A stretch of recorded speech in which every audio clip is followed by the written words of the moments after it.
हानिया और शहद का टुकड़ा। एक हरे भरे सुंदर बगीचे में जानवर और कीड़े रहते थे। उन्हीं में से एक छोटी सी मेहनती चींटी थी जिसका नाम हानिया था। हानिया बहुत खुशमिजाज और अल्लाह की शुक्रगुजार थी। हर सुबह हानिया उठते ही अल्लाह का शुक्र अदा करती और अपने काम में लग जाती। एक दिन हानिया खाने की तलाश में निकली।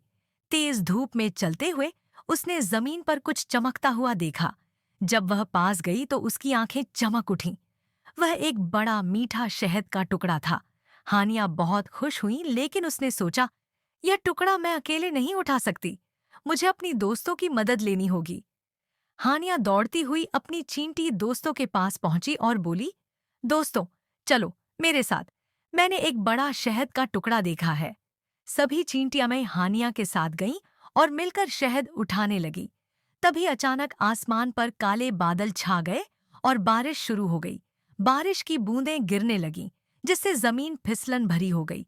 चींटियां डर गईं कि कहीं शहद बर्बाद न हो जाए। हानिया ने कहा, डर मत करो, हम मिलकर काम करेंगे तो जरूर सफल होंगे। हानिया की हिम्मत देखकर सबने एक साथ कोशिश जारी रखी।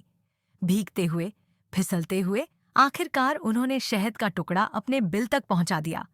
सभी चींटियां बहुत खुश हुईं और मिलकर अल्लाह का शुक्र अदा किया।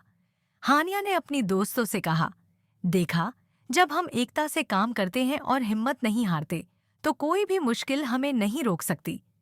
इस कहानी से हमें ये सबक मिलता है कि मिलजुल कर काम करने से बड़ी समस्या हल हो जाती है और अल्लाह का शुक्र अदा करना कभी नहीं भूलना चाहिए।